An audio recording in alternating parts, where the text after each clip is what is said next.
Man, I say, whoa now, there to the now, whoa. It's your boy, the Toothless Wonder, coming back at you with just some freestyle off the dome. I don't even know what I'm gonna call it. A lot of times I don't be had no topic. Unless I think of one and then I put it in my calendar to, make one at a later date. But, and I'm not the complaining type, I'm just a reality guy. And I guess sometimes if you state reality, it might, depending on how you do it, it might sound like complaining or whatever the case may be. But, just this reality, this time period, or this dispensation in time is just very vexing. So I was actually like, I don't know, I was really going through it last night, mostly mentally, whatever. Um, but I guess just taking in what I see in the world and the sadness and this thing of like, like I try to help, or if I'm around somebody, like I give them a good word, or like I don't want to see nobody take the drop or suffer unduly. And then sometimes when I do that, like I just feel like my efforts are in vain because I actually see them worse off or not heed my advice, and it's coming from a genuine place. Like everybody say that, you know what I'm saying? Because people come to me with like stuff they probably, they probably don't come with, come to with somebody else with, you know what I'm saying? It's just like, I don't know, bro. I'm just at this point of like, I don't want to fool with nobody, yo, because I feel like, oh, well, nothing's, excuse me, y'all, like not laugh forever. I know that, but it's like, I always end up disappointed at the end. You know what I'm saying? Like, none of these people I've met are actually, like, anywhere close to my life at all. You know what I'm saying? And I just feel like now, of course I pray above, I'm like, nah, I just don't want to meet nobody. Of course, I'll always be cordial, respectful, you know what I mean? But I see no point in allowing people, and it wasn't happening anyway, but in the rare times I did it, like, not even nowhere close to the edge of the fence, let alone cross over. I did that a couple times, and you can never really know something until you get into it. But I had a female, excuse me, y'all. I had a female that I quote unquote, I don't even like to use the word date because I ain't never date nobody. That I started, in mutual interest, whatever. And I already know this, the psychological stuff, the spiritual, but it actually seemed at the time like she was willing to come under my authority. She trusted my leadership, so on and so forth. But she seemed like she wanted, like I just read about Joseph's wife, who actually renounced her paganism and served the God of Joseph. So I actually, and that's before I read that story. It actually seemed like someone I weighed up on the scale, I said, all right, within like a week and a half of me, and I told her like, you don't get away to get. It's like leaving a gang. Like you don't just leave and ain't nothing come behind it. Like you're gonna like, okay, you stop doing this. Like them spirits or whatever, they gonna come. They gonna start effing with you. And I don't really be dealing with people. And it was like, it was just, outside of sex or whatever. I enjoyed being in her presence. I enjoyed her. I enjoyed conversation, and that don't happen all the time. Man, within a week and a half, she relapsed. Next time I seen her, bro, she had all these holes in her arm and all these bruises. I could see the darkness in her eyes, and I was like, "Yo, what happened?" So of course, okay, what we gonna do about this? So I tried to get her help or encourage her, dust stuff off, try it again like a lid. Words and action ain't matching up, so I left her in the dust. But it just kind of sucked. Not that I'm heartbroken or anything like that, but I just hurt for that other person. Like, damn, yo. And you know what I'm saying? Like, I tried to be a good steward over it, whatever. Now, like Tupac said, as far as I know, she blown in the wind. And this was someone who I thought had potential or could been beauty. You know what I'm saying? Somebody I might be able to build with outside of, you know, uh, societal labels and all that type shit. So somebody I could actually have a genuine bond with that I could somewhat halfway trust. Uh-huh. So much for that. Then I had a partner that I came up with in the treatment game. You know what I'm saying? Trying to stop drinking and smoking or whatever. And I kind of, well, he was down with a partner that I knew previously from Chicago. He himself was from D.C.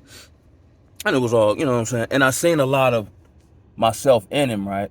And for those that don't know, like, DC dudes in Baltimore act like they're in a foreign country. So I've been there a couple times. So I'm like, nah, you move like this. Don't pay this no mind. When you see this, it really mean this. Like, you know what I'm saying? I was trying to help the brother along. Then as I continue to progress, on my personal campaign, we maintained contact. He had an unfortunate accident. I was holding him down. I was giving him bread. I was breaking bread with him. I was looking out for him. I was in a position where he had no plays in the pot, and I brought him down here to the country with me. You know what I'm saying? I would, give him the real deal Holyfield. And then once I had quit working and I was pursuing other things, and I would tell him, whenever I'm pursuing these particular things, I always knows he would call me and talk about nothing. So at first I paid no mind, all right, whatever. Now it's becoming that, now he's irritating.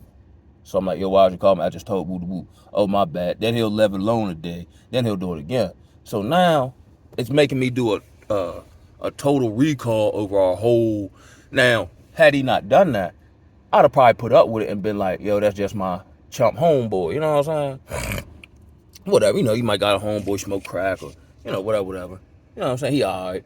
He ain't really good for nothing, but he might be able to do something. You know what I'm saying? Whatever. So I did a total recall of our whole relationship. And I'm like, yo, thinking to myself, I'm like, yo, me and him been in treatment. At this point, it's probably been about 2 years. And I can't name one thing I've seen him get better at, one thing I've seen him overcome, one thing or one situation I've seen him effectively manage and walk through. I said, yo, I'm wasting my time, yo. Like some of the brothers I be listening to on YouTube, I send him them joints, try to keep him encouraged. He always wanted to deflect and talk about other people in the past. And it was getting to the point where his name would pop up on my horn, and I get mad, or I go down in a sin, and I'm like, I want to choke him, yo. But this before he started like banging. Well, he was always banging my phone, but like interrupting me when I tell him I'm doing something.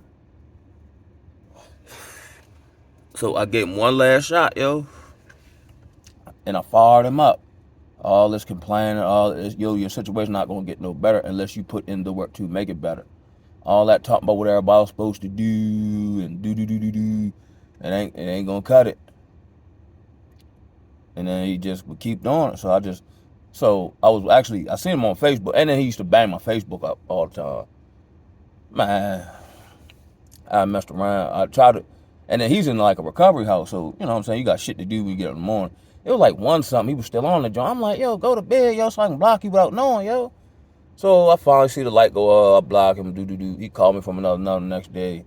I flamed his ass up again and told him why. And don't act like there's no surprise. I'ma holler at you, yo. Remember what I taught you. Boom. Man, like 2 weeks ago, he called me out the blue from another number.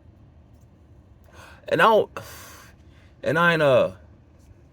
cause I got this thing about people calling me.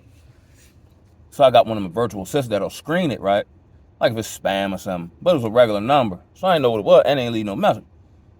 So I just called the number back out of curiosity. And I didn't recognize the voice, but my spirit went into dread mode. And I hurry up, ended the call, and blocked the number in like 0.8 seconds and was mad it took me that long. And then after the fact, I was like, oh, that was him, yo. I said, wow. Fuck you want? And this ain't no like I'm burying somebody or nothing. And normally, in previous seasons, all right, I ain't perfect. All right, he messed up. All right. I'm willing to let bygones be bygones. Now, open up the line of communication again. Which now I understand what would have happened. He'd just start doing that same shit all over again. And he can't say nothing bad, because ain't nobody hold me down like you. Ain't nobody show me, man, I prayed for the man. You know what I'm saying, man? And those were actually looked like promising, you know what I mean? And then those that I helped did the most for were the best stewards of, turn around, and whether they were conscious of, try to take me off my purpose and try to drag me down with them. But you, like, especially my main man, you had seen me overcome. You had seen me get blocked and run an end around play. You know what I'm saying? You had seen me focus. Like, you seen me think out the box. Like, ain't none of that rub off on you, yo? Like, man, I was kind of sad. Because, it'd be nice. I would love to have my own tribe or, mutually beneficial relationship. And now I'm kind of somewhat close to my hometown. I don't really talk to them like over there online. But I don't want to hang with them in person. Because for what? And here it is. Like, I'll share information. I'll put somebody down or open the door to somebody. Anybody can finna do that for me. They've never done it. They've never done it. Nobody has ever, like, okay, I'll make sure like good people's mind put you in position, cuz. Well, I think you'd be good for this. Everything I had figured out on my own, and digging the dirt and find a rock, or you know what I'm saying? And I'm just like, and I'm not saying most I can't change it, but at this point, I'm done trying to link with people. I'm done, you know what I'm saying? But here it is. When something happens, I'm the first person they call. But if I need somebody, shoot, hey, Kyle Wood, but I'm clipping my toenails right now, though. You know what I mean? Just tired, bro.